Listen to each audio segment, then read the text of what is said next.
What's up everyone, welcome back to a brand new video on the channel. I think I fixed the camera angle for my new phone. If you like it, let me know in the comments down below and I'll keep it that way. We've now got some transfers to go over. It's been a week since I've done the transfer show and I've actually caught up on all the transfers so far. And we've also got some really juicy transfer rumours that we've got to go over as well. The domestic transfer window does not close until October the 13th. So we've got a little bit of time for teams to do some things, but we're going to discuss the developments. If you guys want to see more transfer shows, please make sure you do give this video a like. It's tremendously appreciated. If you haven't done, please subscribe to the channel. It'll really make my day. We're on 287 right now. Had a little bit of a jump recently. 13 subscribers away from 300. If you guys can push me to 300 subscribers as soon as you can, it would really make my day. Of course, my target is 1,000 subscribers, so I do a collaboration with BenHD. It's my dream come true. So if you can help me achieve that, that would really make my day. And to do that, please share the channel. Please share it to your friends, your social medias, and to any YouTuber that might like what I do. That would really make my day. But without any further ado, let's go through all the confirmed transfers since my last transfer video. So we've only got a handful of transfers to go over, and I've only picked a couple of high-profile ones. We'll start off with Nottingham Forest. I mean, this won't be a transfer show if we don't talk about Nottingham Forest. They've brought in 12 players in, one of them being Scott McKenna, who has made his debut against Huddersfield, where he looked okay, replacing Joe Worrell, who didn't even miss a championship game last season. I can't really judge in just one game though. 23 years old, Aberdeen centre-back, could be promising. But we've got to talk about one of their outgoings. Ben Watson, he's left Nottingham Forest to join Charlton. That actually caught me a little bit off guard because I don't think Ben Watson was really that bad this season. And for experience-wise, I actually think Nottingham Forest may have needed his leadership. How much could that really affect Nottingham Forest without having him? But another transfer that Nottingham Forest have brought in quite recently is Nicholas Ionanu. I can't say that last name, but I did talk about this guy 2 transfer videos ago. He is an Apoel left back, Cyprus. He's played for the Cyprus national team, has made a good appearances at the highest level actually. It's going to be interesting whether he'll be a starter or whether maybe another Forest player will be out the door. There will be a transfer rumour going out later on following one Nottingham Forest defender. Got 2 more to go over. Dennis Adarin has joined Wickham from the Everton under-23 squad as centre midfield. I've not seen a lot of him, but he was part of that Everton squad that won a load of things, so maybe he'll be a good signing. And finally, we've got Roberto Pereira, who has left Watford to join Udinese, a servant to the club really. He joined Watford in the 2016-17 season, been there for 5 years. He has joined for an undisclosed fee, but I remember when Watford got him from Juventus for £12.15 million. But he's such a talent and it's such a shame that we're not going to see him in the Championship, but I felt a move was inevitable for the guy because he's such a talent. But that's all for confirmed transfers. This is my transfer show done. Now let's go through all the transfer rumours. So the first rumour to go over is Ryan Manning. Now, I have previously talked about Ryan Manning in one of my score predictions that he's negotiating contract terms, so he's not been playing. Him and Joe Lumley have also been having the same problem. I think both have got under a year left in their contracts. So now's the stage where they're going to start negotiating either new contracts or decide whether they want to move off. And it looks like Ryan Manning could be on his way out. And if any club need him, it's West Ham. And he has been linked with West Ham. Despite beating Wolves 4-0, West Ham need as many options as they can, especially at the defence, and Ryan Manning, I think, can automatically fit in that back line. So, will be a good sign for West Ham if they can get him, but I feel like we'll know closer to the transfer window about where Ryan Manning is with his contract. He could stay at Queen's Park Rangers, but if they don't negotiate a contract soon, he could run his contract down and leave for free, and Queen's Park Rangers would not want that. Another rumour to go over is Rodrigo Riquelme. Now, I don't actually know a lot about this guy, but he's an Atletico Madrid winger, and Reading has been interested of signing this guy. Rangers have looked to be interested, and Bournemouth have now emerged to try and hijack the deal completely. He's got a very good pedigree with Atletico Madrid. I mean, you don't need me to explain what Atletico Madrid have achieved. He has played a couple of times for the club, although I feel definitely gained some first time and regular football. I think would definitely suit the winger. He's got a lot to offer, and a club like Bournemouth, where they've got a load of attacking options already, can really help this Bournemouth side secure the promotion. Another championship rumour is on Kenneth Zohore. We have covered him in the last transfer video last week, but we need to talk about it again because there's been new developments that West Brom could be offloading Zohore on loan, and Sheffield Wednesday look like that they are now the club who are most likely to take Kenneth Zohore on loan. Right now, Sheffield Wednesday have not looked too bad, but they need definitely more options up front. I said it in my review video that going forward, they look very, very stale. They can't just rely on Josh Windass and Jordan Rose to get goals. They need more options. And I think Kenneth Sahor can definitely improve the options that Sheffield Wednesday have going forward. But Sheffield Wednesday have been linked with a couple other rumours as well. One I do want to talk about is Sanderson. Now, he joined Cardiff in the second half of last season to really help them get into the top 6, and he was a big contribution to that. A real good defender from Wolves. I actually think he'd be really, really good at Sheffield Wednesday. Right now, Sheffield Wednesday have not necessarily struggled at the back, but definitely getting an option like Sanderson can help. And I think he could definitely be a like-for-like replacement for Jacob Murphy. I don't think he'll be as attacking as Jacob Murphy is, but he can definitely play in his position, and definitely for a defensive point of view, he can definitely improve Sheffield Wednesday overall. So a really interesting rumour there, and I do highly rate Sanderson. Definitely think he deserves some regular football. One player I didn't talk about last week, which I probably should have talked about, was Max Aarons. Now, he has been linked with the top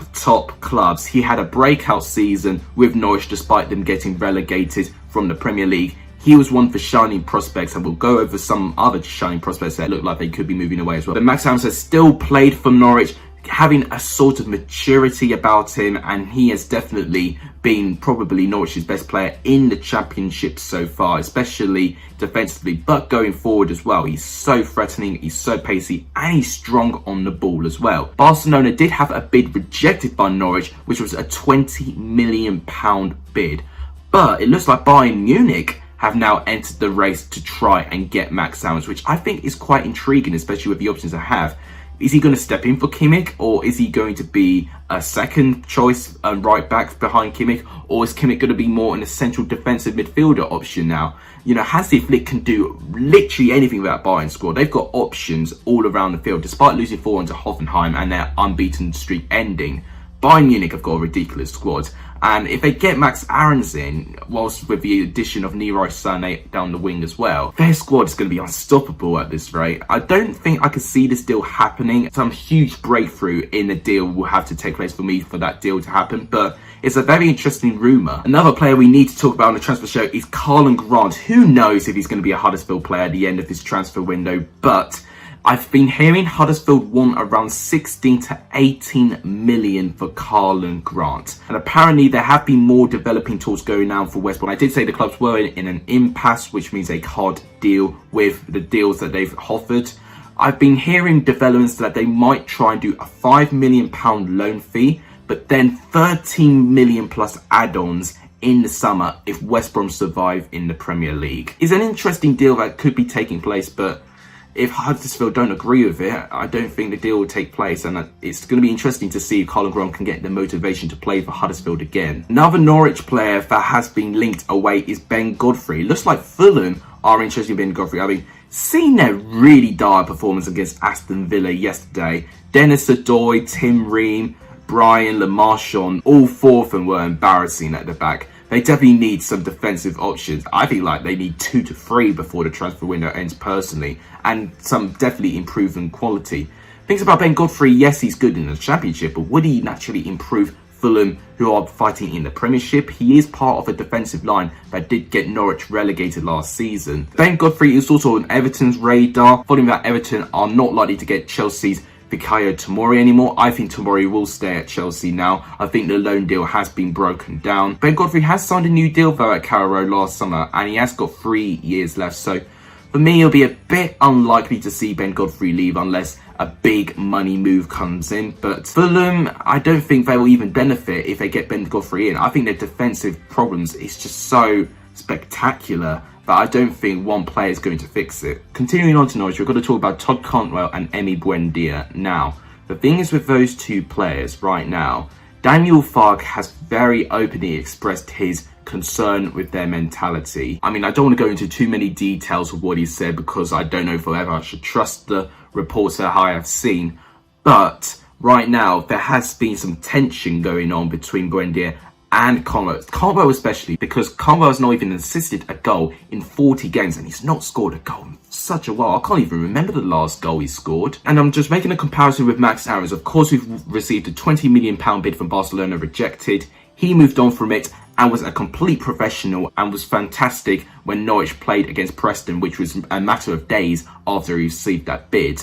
But Cantwell and Buendia look like they are still underperforming and have not been in the squad all that much, following concerns whether their heart is within the club. So I'll be very surprised if not one, maybe if not both, are going to move away in the transfer window. I mean, if neither of them do, then they need to try and get their hearts back onto Norwich and get on side with Daniel Farke again. If they do stay at Norwich, they could definitely make an influence. I mean, Buendia was one of the most creative midfielders in the Championship when Norwich got promoted. You know, I feel like Norwich really need Buendia. It'll be interesting to see where those two players go, because they're both incredibly talented and high-profile players who, for me, definitely are Premier League quality. So there is no doubt there will be interest. A development going around recently is on Liverpool striker Liam Miller. He is a Canadian striker. Stoke, Queen's Park Rangers, Millwall, Blackburn, Wycombe and Rotherham have been very interested in signing the striker. Once again, a striker I've not really seen all that much in Liverpool, but Liverpool, as we know, they've got some really high promising young players. I think of Curtis Jones being an example. If Liam Miller's not getting enough game time, but he has got the potential, he's 21 years old, definitely feel like he definitely needs more football. I think a move down to the Championship would be very sensible for him. Out of all of the 6 clubs, I don't know which one may benefit him the most. Of course, Queen's Park Rangers have got Lyndon Dykes already as a strike option. Maybe he could be a second choice for Lyndon Dykes, which could be good for Queen's Park Rangers. Millwall, I actually think they're pretty stacked up front at the moment. Blackburn don't need any help with goals at the moment. Wycombe definitely do. I don't know if he can definitely step up, filling the shoes of, let's say, Wheeler or Samuel or Horgan or Akinfenwa.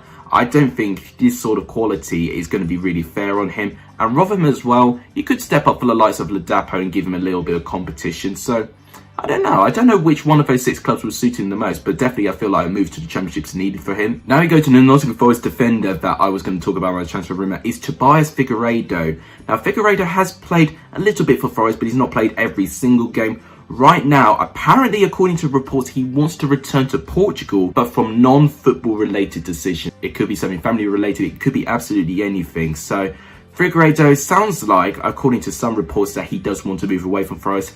Is the recent signing of Ianu going to replace Figueiredo in his position? But Figueiredo has done so much for Nottingham Forest. It will be a shame for him to leave Nottingham Forest, especially if it's non-footballing reasons as well. So it'll be interesting to see where that story develops. And the final rumour to go over now, the biggest transfer saga in this transfer window undoubtedly has been Man United versus Borussia Dortmund for Jadon Sancho. So big, in fact, it is stretched into the Championship, because if Man United cannot get their breakthrough on Sancho, which I personally don't think they will, I think it'll be at an impasse and it won't be agreed.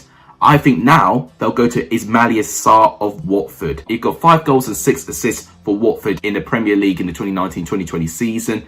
Definitely, I think, does have the pedigree for a top club, but is it going to be a direct replacement? You know, I don't think Man United fans will be happy. They've got really high standards. It'll be a good long-term option, but I feel like it'll be a bit similar, like going for Dan James from Swansea a little bit. And Dan James right now has not really played a lot of football at Man United. I hope Ismaila Sarr is not one of them, because he's been one of the most promising players. I did say in my Championship table predictions that I backed Watford, because if they still get Sarr, he's unplayable at some games. You know, he actually scored against Man United, which is probably why they actually got their negotiations up and they've got their eyes on Ismaila Sarr.